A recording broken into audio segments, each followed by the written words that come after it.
Assalamualaikum warahmatullahi wabarakatuh. Saya Alman Sanur Fadila. Di sini saya akan menjelaskan perkembangan imperialisme dan kolonialisme. Latar belakang bangsa Eropa datang ke Indonesia. Indonesia dikenal sebagai daerah penghasil rempah-rempah. Rempah-rempah dicari bangsa Eropa karena manfaatnya sebagai penghangat dan bisa dijadikan sebagai pengawet makanan. Selain karena harganya yang mahal, rempah-rempah ini memiliki simbol kejayaan bagi seorang raja pada saat itu. Karena faktor-faktor itu, banyak bangsa Eropa yang berusaha untuk menemukan daerah penghasil rempah-rempah. Salah satunya yaitu Indonesia. Hal-hal yang mendorong datangnya bangsa Eropa ke Indonesia, konsep 3G, Gold, Glory, dan Gospel, yang berarti kekayaan, kejayaan, dan penyebaran agama Kristen. Jatuhnya kota Konstantinopel pada tahun 1453, kemajuan ilmu pengetahuan dan teknologi seperti teori heliosentrisme, penemu kompas, teropong, dan peta, buku Imago Mundi karangan Marco Polo yang berisikan tentang perjalanan ke timur. Negara-negara yang berhasil masuk dan menjelajahi Indonesia.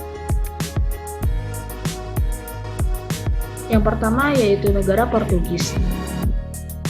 Bartolomeu Dias melakukan penjelajahan samudra dan sampai di Tanjung Harapan, Afrika Selatan pada tahun 1488. Penjelajahan lalu diteruskan Vasco da Gama sampai di Goa atau India pada tahun 1498, lalu pulang ke Lisboa dengan membawa rempah-rempah. Portugis pun semakin gigih dalam mencari sumber rempah-rempah. Untuk itu, Portugis melanjutkan ekspedisi ke timur yang dipimpin Alfonso untuk menguasai Malaka, dan ia berhasil menguasai Malaka sebagai pusat perdagangan rempah-rempah di Asia Tenggara pada 10 Agustus 1511. Dan negara kedua yaitu Spanyol. Orang Spanyol yang pertama kali melakukan penjelajahan samudra adalah Christopher Columbus. Ia berlayar ke barat melalui Samudra Atlantik sesuai perjanjian Tordesillas menuju India sekitar tahun 1492 sampai 1502. Ternyata ada kesalahan karena sebenarnya ia sampai di benua Amerika yang ia pikir adalah India. Penjelajahan selanjutnya dilakukan oleh Magellan dari Spanyol ke barat daya melintasi Samudra Atlantik sampai di ujung selatan Amerika, kemudian melewati Samudra Pasifik dan mendarat di Filipina. Pada tahun 1521, pelayaran ini berpengaruh bagi dunia ilmu pengetahuan karena dirinya berhasil membuktikan bahwa bumi itu bulat. Penjelajahan Magel kemudian dilanjutkan Sebastian Elcano pada tahun 1521. Sebastian berhasil berlabuh di Tidore, namun kedatangan mereka dianggap melanggar perjanjian Tordesillas untuk menyelesaikan permasalahan keduanya. Portugis dan Spanyol melakukan perjanjian Saragossa pada tahun 1529. Dan negara yang ketiga yaitu Belanda. Pada tahun 1596, Cornelis de Houtman berhasil mendarat di Banten. Sikap Belanda yang kurang ramah dan berusaha memonopoli perdagangan di Banten membuat Sultan Banten saat itu marah.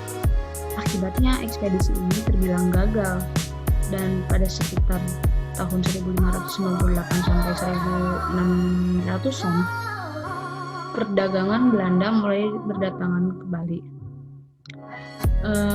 Kedatangannya kali ini dipimpin Jacob van Eyck.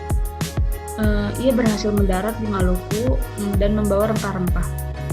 Keberhasilan Van Eyck menyebabkan semakin banyak pedagang Belanda datang ke Indonesia.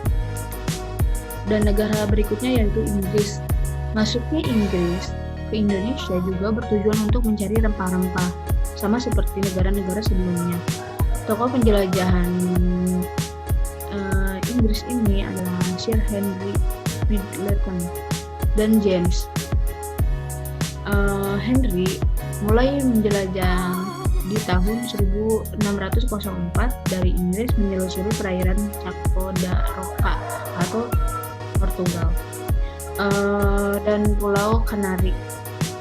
Henry lanjut menuju perairan Afrika Selatan hingga Samudra Hindia sampai di Sumatera, lalu menuju Banten. Di akhir tahun 1604 ia berlayar ke Ambon, lalu ke Ternate serta Tidore, dan mendapat rempah-rempah seperti lada dan cengkeh. Sedangkan James sampai ke Batavia pada tahun 1770 setelah dari Australia. Perkembangan kekuasaan bangsa Eropa di Indonesia. VOC didirikan pada 20 Maret.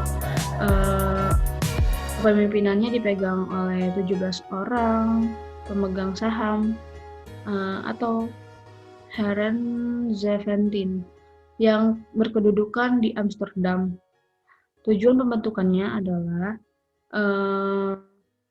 menghindari persaingan sesama pedagang Belanda, memperkuat Belanda dalam persaingan dengan bangsa Eropa lain, memonopoli perdagangan rempah-rempah di Indonesia. Keberadaan VOC tidak hanya sebagai kongsi dagang, namun juga menjadi kekuasaan politik. VOC memiliki hak oktroy, yaitu monopoli perdagangan, mencetak mata uang sendiri, mengadakan perjanjian, menyatakan perang dengan negara lain, menjalankan kekuasaan kehakiman, pemungutan pajak, dan memiliki angkatan perang, serta mendirikan benteng-benteng. Kebijakan VOC. Kontingenten. Pajak wajib berupa hasil bumi yang langsung dibayar ke VOC. Dan yang kedua yaitu penyerahan wajib hasil bumi dengan harga yang telah ditentukan VOC. Kebijakan ini berlaku di daerah jajahan yang tidak secara langsung dikuasai VOC, misalnya Kesultanan Mataram. Dan yang ketiga, menebang berlebihan jumlah tanaman agar produksinya tidak berlebihan, sehingga harga dapat dipertahankan.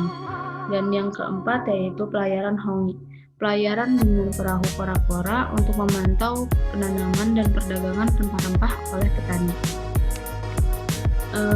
Adapun kemunduran VOC. Pada tahun 1799 VOC bangkrut karena pegawai-pegawainya banyak yang melakukan korupsi, penanggungan utang akibat perang, dan kemerosotan moral para pegawai. Dengan dibubarkannya VOC, maka kekuasaan di Indonesia kemudian diambil oleh pemerintahan kerajaan Belanda yang saat itu dikuasai oleh Prancis. Cukup sekian yang bisa saya sampaikan, kurang lebihnya mohon maaf.